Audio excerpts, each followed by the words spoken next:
Hello everyone, this is Hamid Muzaffar and you're watching HTV7 English. Today, we bring you an exclusive and critical update straight from Pakistan's political landscape.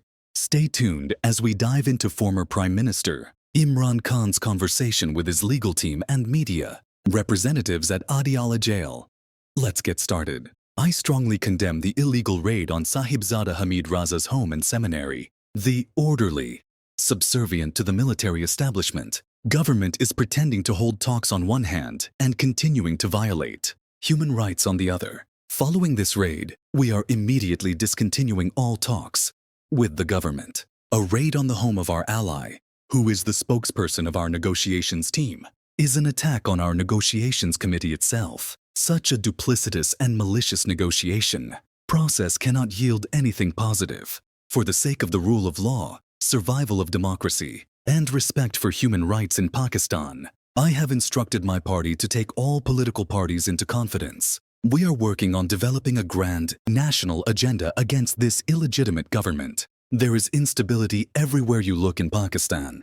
Terrorism is taking root in Balochistan, and no one is looking for a political solution there. The Balochistan missing persons issue, for which mahrangbaloch is raising her voice, is extremely serious. The situation in the entire country is now the same as in Balochistan. Many of our Pakistan Tehreek-e-Insaf (PTI) party workers are also missing. We stand with those affected by this issue and will raise it with international human rights organizations. Until a government that has the public's trust is brought in, stability anywhere in the country, including Balochistan, will remain a distant dream. I am not asking the establishment for anything for myself. If I talk to them, it will be only for the benefit of the country and the nation. Real control is in their hands. Everyone else is their puppets, who do as they are told. We demand that a commission comprised of the three most senior judges of the Supreme Court or the Islamabad High Court be formed so that the real culprits responsible for the incidents of May 9th, 2023 and November 26th, 2024 can be identified. Any other commission would not be acceptable to us. Dishonest people never support neutral umpires. The reason for continuously ignoring our demand for a judicial commission is that the government and the establishment are themselves involved in the false flag operation of May 9th and the massacre of November 26th.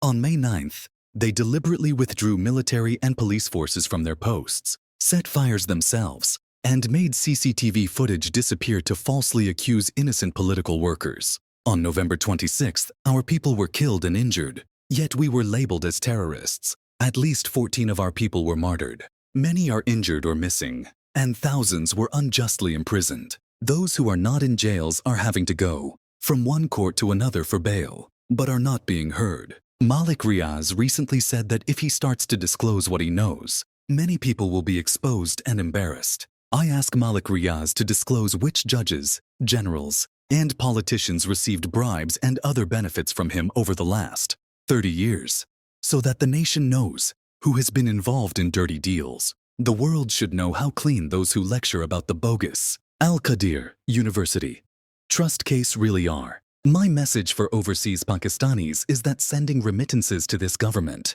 is akin to staining your own hands with blood. Completely boycott remittances to this regime, which is complicit in the massacre of its own citizens. You've been watching HTV7 English with me, Hamid Muzaffar. Thank you for tuning in to this special coverage. Remember, staying informed is the first step toward making a difference. Until next time, take care, stay safe, and keep following HTV7 English for more in-depth reporting and analysis.